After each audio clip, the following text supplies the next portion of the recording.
Good morning viewers and welcome to my channel once again. And for today I just wanna share something regarding this unit. So yung may mga ganitong unit, Mitsubishi Adventure, Super Sport, Grand Sport, GLX, GLS, and GX. Regarding dito sa tire and rim size, so ito ay Adventure Super Sports Rally Art Edition. Ito na talaga yung stock mags niya. Pero yung stock tire size niya is 195/65 R15. So in-upgrade namin to sa mas malaking size, 205/70 R15.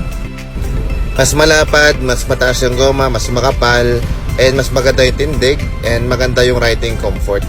Ganon din dito sa likod, ganon din yung size. So ito yung specs ng gulong. This is 205/70 R15. Ewan ko lang kung kita nyo. And yung brand niya is Sunfull SF05. Ano lang siya, budget friendly. So bagong-bago pa to, kapapalit lang namin ng isang araw. Magkabila na yon, left and right. This is the brand Sunfull SF05. And ito yung spikes niya, oh. Halatang bago siya, makapal na makapal. Dito naman sa likod, ito kasi una pinaltan, I think it's about 6 months ago. Comforcer brand. Maganda rin tong brand na to, medyo mas mahal na konti sa Sunfull. Same size, 205/70 R15. Kitang-kita na mas tumaas ang konti yung sasakyan. So stock height pa yan, wala kami pinaltan dyan, hindi kami nag-lift.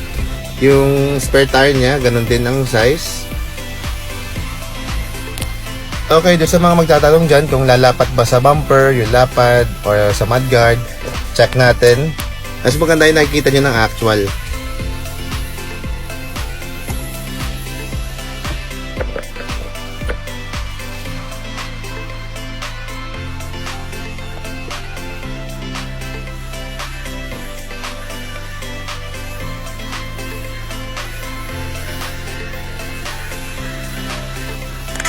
So yan o, so hindi siya lumalapat, malaki pa yung clearance niya.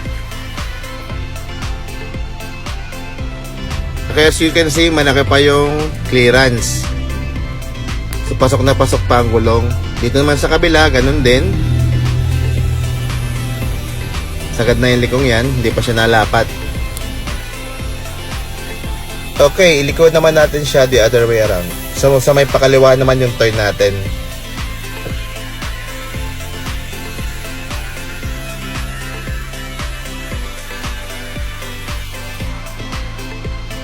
Okay, so makikita nyo malaki pa yung clearance dito sa may bumper.